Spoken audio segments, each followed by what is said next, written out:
Bonjour à tous, bienvenue dans cette vidéo où je vais vous donner 7 vrais secrets sur la vente, sur le closing. C'est des secrets qui semblent presque illégaux à connaître. Vraiment, tu te sens...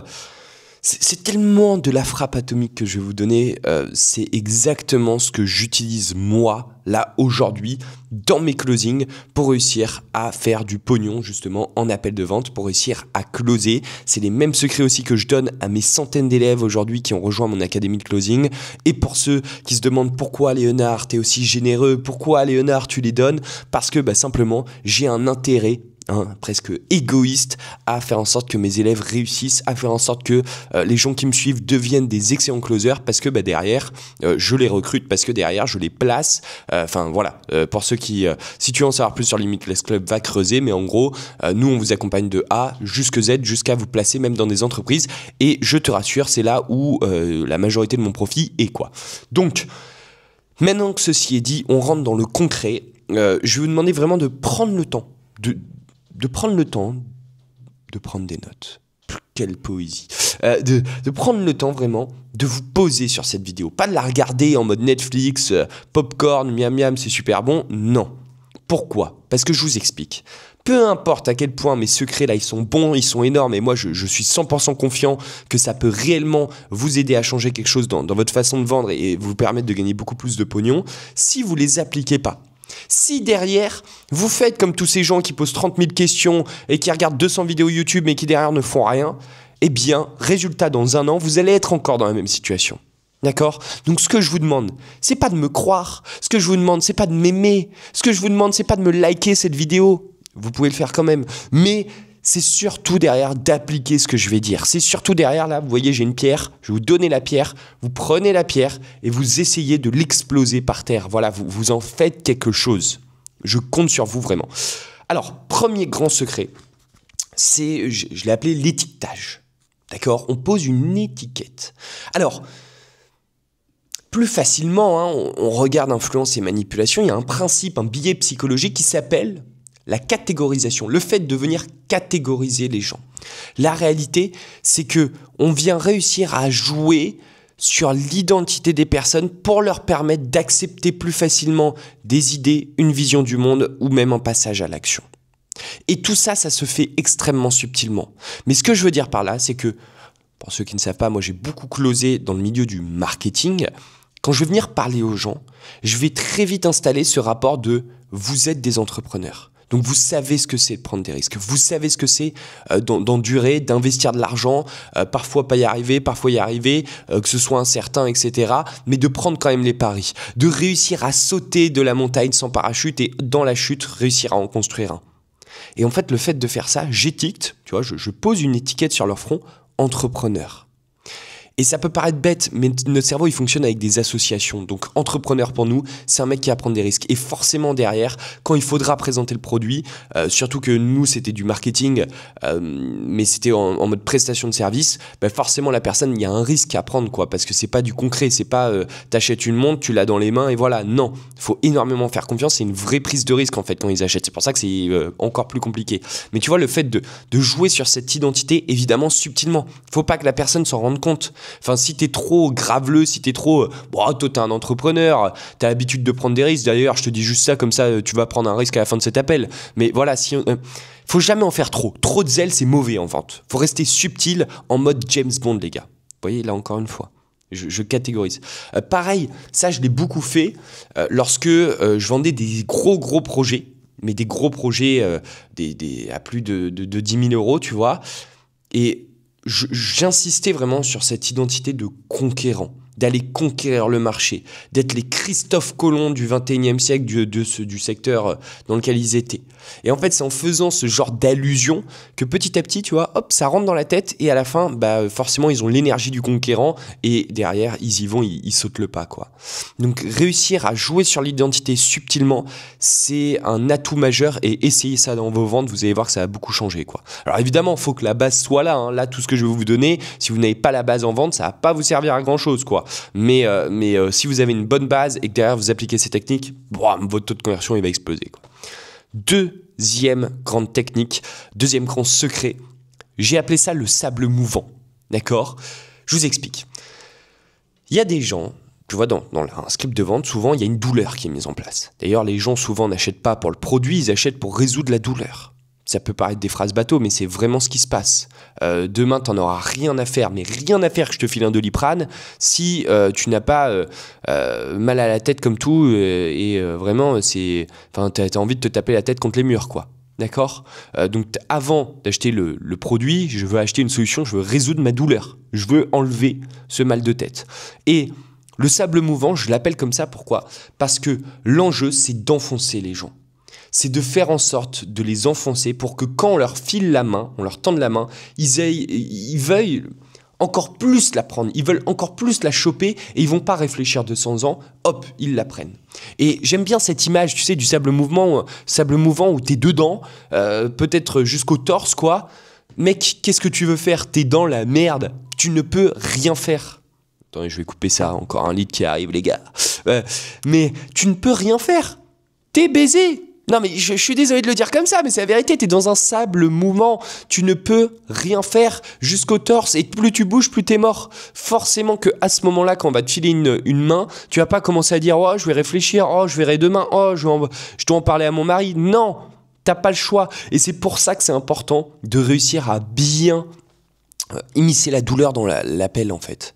Sans douleur, c'est très compliqué de closer, c'est très compliqué qu'ils voient ta main réellement, la main que tu tends pour derrière sortir la personne du sable mouvant, la main que tu tends, qu'ils la voient vraiment comme la main de la providence presque. D'accord ? Donc c'est réellement important d'enfoncer les gens. Alors attention, quand je parle de enfoncer, très souvent on a cette connotation négative de devenir un malade mental et dire t'es une merde, etc. Non, on n'est pas là pour faire jouer, pour faire créer une compétition d'ego, etc. Pas du tout. Je te parle dans la situation de la personne. Les gens ont un déni énorme, dans 99% des cas, sur leur douleur. Ils ne se disent pas la vérité parce que c'est trop dur. Donc il faut remettre les douleurs en face des yeux des gens et tu vas voir que, hop, ils vont couler dans le sable. Et là, après, derrière, tu tends la main. Et ça n'a rien de méchant, ça n'a rien de toxique, ça n'a rien de sorte de manipulation, absolument pas. T'as un ami demain, ça fait 10 ans qu'il est avec une gonzesse et la gonzesse, elle lui prend la tête partout et tout. Quand tu vas vouloir l'aider, tu vas lui mettre la vérité en face des yeux en fait. Tu vas lui dire, mec, ta meuf, je la déteste, ça fait 10 ans que je la déteste, tout le monde la déteste, personne l'aime, t'es en train de finir tout seul, t'es en train de te monter la tête avec tout le monde. Si tu continues comme ça, tu vas finir solo avec elle à 70 ans avec des tchos voilà quoi, qui te conviennent même pas. Bon bref, j'en sais rien, mais tu m'as compris, d'accord ? Troisième grande technique, c'est le Mac Drive. Le Mac Drive, c'est quoi cette technique ? C'est en gros le fait de montrer qu'il y a énormément de gens. Le fait de montrer qu'on est en demande, qu'il y a énormément de demandes et que les gens soient... Enfin voilà, tu vois, pourquoi j'appelle ça la technique du Mac Drive ? Parce que au Mac Drive, ça enchaîne, on y va. C'est vraiment un déferlement, une avalanche littéralement de commandes qui s'opèrent chaque minute, chaque seconde. Bon, il y en a qui sont pas trop dégourdis, mais voilà, c'est pour vous dire, forcément, le personnel est complètement sous l'eau et il faut donner cette image-là, il faut donner cette sensation, ce sentiment aux personnes qu'on est en demande. C'est un petit peu la discussion que j'ai eue avec un ami où j'expliquais qu'aujourd'hui, l'urgence classique il me reste... Enfin voilà, dans 10 heures, avant tu closais comme ça. Avant, je te promets, il n'y avait pas tout ça. C'était très facile, il n'y avait pas autant d'informations disponibles. Tu disais aux gens, écoute, voilà, c'est tel prix, c'est 3005. Mais bon, jusqu'à ce soir, 24 heures, parce que je pense que t'es un mec qui prend des actions, c'est à 3000 balles. Tu viens ou pas ? Tout de suite. Et là, les mecs, ils closaient directement. Maintenant, faire ça ne marche plus. Tu zigouilles tout ton travail avant parce que les gens te voient comme un commercial, te voient comme un vendeur. Ils aiment pas, ils vont te dire qu'ils connaissent les techniques, etc. Et tu casses complètement le rapport. Donc, ce qu'il faut faire, c'est plutôt insister sur le fait qu'on est énormément en demande et que c'est pour ça qu'on demande à la personne de prendre une décision tout de suite maintenant, quoi. Mais du coup, il faut vraiment lui faire sentir qu'on est un Mac Drive, on n'arrête pas d'être demandé, quoi. D'accord ? Et d'ailleurs, c'est ce que les plus grandes marques font. Tu prends Hermès aujourd'hui, Hermès, ils vont jamais te dire oui, écoute, notre Birkin, il est à moins 50% jusque ce soir minuit. Non. Par contre, ce qu'ils te disent, c'est clairement, on est trop en demande, il y a trop de... Enfin voilà, liste de souhaits, etc. Ils repoussent carrément pour expliquer que c'est la folie. Rolex aussi fait pareil. Donc le Mac Drive ou le Rolex ou le Hermès, c'est toi qui vois. Quatrième grande technique, l'électrochoc. Alors, je t'explique comment j'applique cette technique. J'applique cette technique lorsque je vais commencer à introduire des arguments pour la vente, lorsque je vais commencer à avancer. Avant de donner ces éléments factuels pour avancer, je vais d'abord faire une phrase qui va créer comme un électrochoc dans la personne. Pourquoi ? Pour que je sois certain d'avoir 100% de son attention.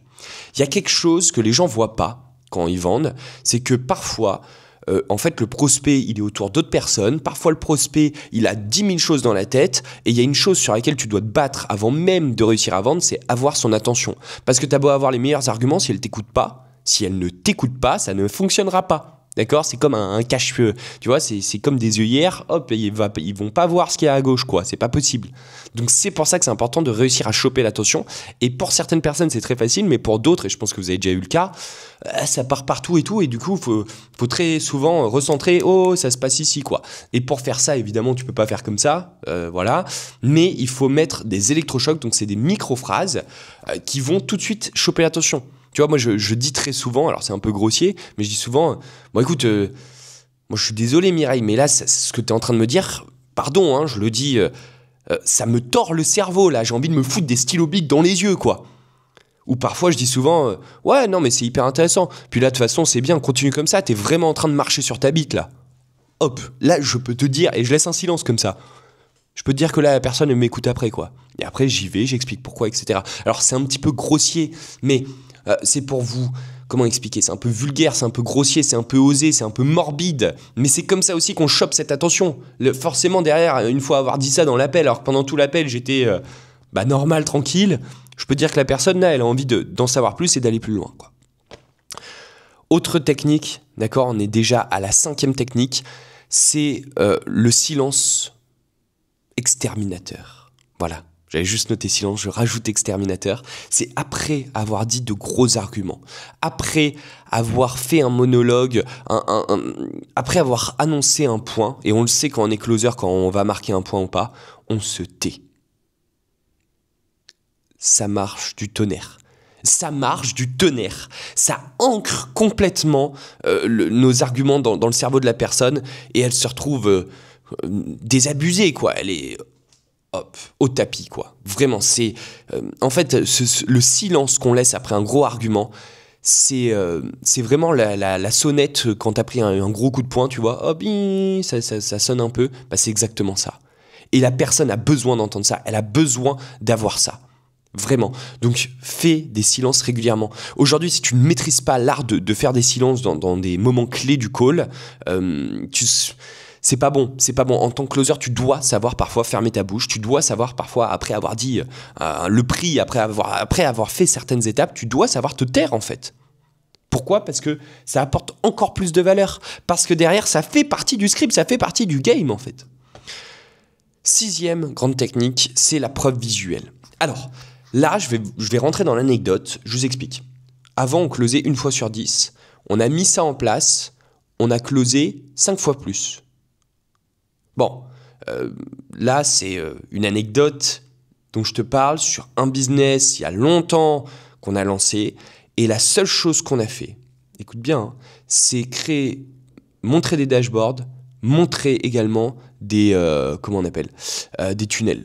Voilà, on vendait des tunnels de vente. Et juste le fait de montrer en live, comme ça, de façon transparente, parce qu'évidemment derrière les gens ils disaient ah ouais bah c'est super, mais moi je sais il y a des screens, il y a des faux trucs, ah ouais bah vas-y, et hop on montrait en live directement le dashboard directement avec les chiffres à droite à gauche, enfin il y avait tout quoi. C'était des vrais éléments qu'on mettait en avant, et bien forcément je te garantis ça change absolument tout. Que ce soit au niveau de la posture que tu as, du rapport que tu as avec les gens, mais surtout au niveau de la confiance, tout de suite ça se tait en fait. Tu vois ce que je veux dire ?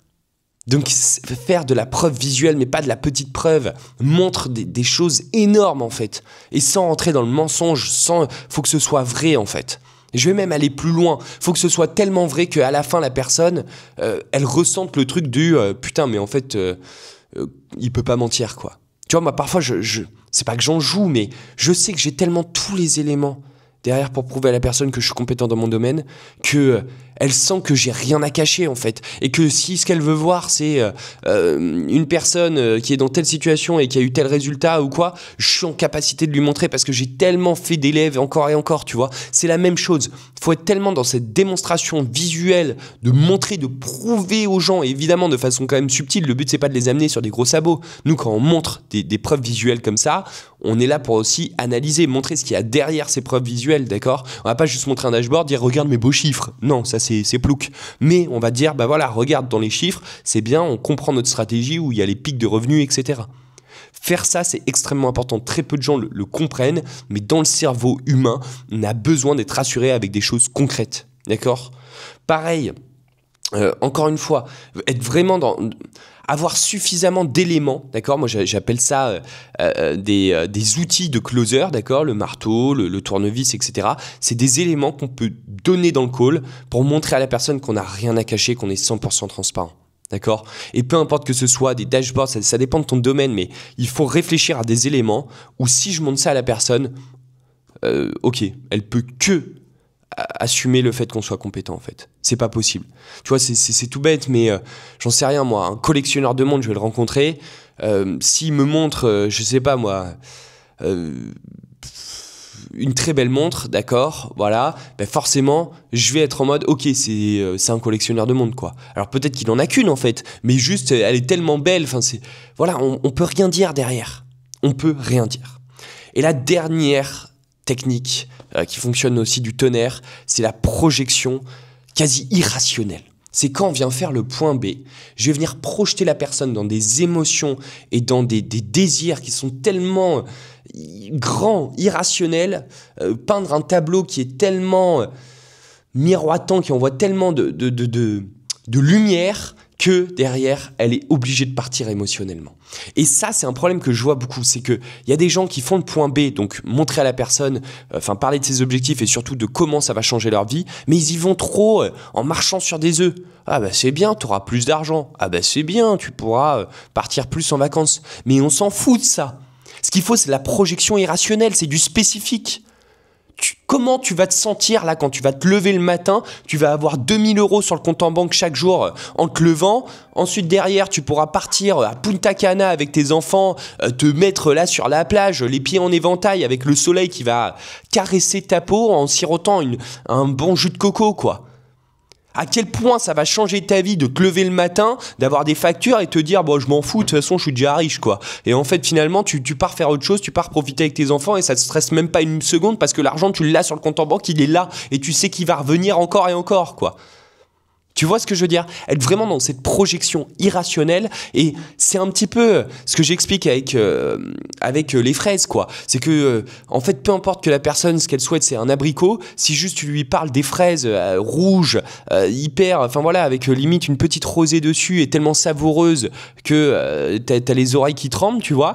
Bref, tant pis. En fait c'est pas grave si elle, ce qu'elle veut, au fond, c'est des abricots. Vu que tu lui as parlé des fraises et des fruits, hop, ça va quand même lui parler, quoi. Tu vois ce que je veux dire? Donc parfois, vaut mieux être dans l'irrationnel, vaut mieux être dans le... En fait, tant que ça devient, ça touche émotionnellement, c'est pas grave si ce qu'elle veut vraiment, c'est pas exactement la même chose que tu racontes. Au lieu de dire des voyages... Enfin voilà, tu vas partir à Punta Cana, imaginons la personne, elle dit « Ouais, bah moi, mon rêve, c'est plus la Thaïlande, mais j'ai compris l'idée. » C'est pas grave, en fait, on l'a touché émotionnellement. Elle s'est vue. On a créé cette projection, on a créé ce film, littéralement, dans sa tête. Donc ça y est, on a réussi. J'espère que vous avez aimé cette vidéo, cette petite masterclass les gars. Mettez un commentaire, un like, j'ai investi beaucoup vraiment là. J'ai essayé de vous donner tous mes secrets, tout ce que j'ai acheté, enfin voilà, j'ai dépensé des milliers et des milliers d'euros littéralement dans la vente et je vous donne tout gratuitement. J'espère que vous avez kiffé, à très vite.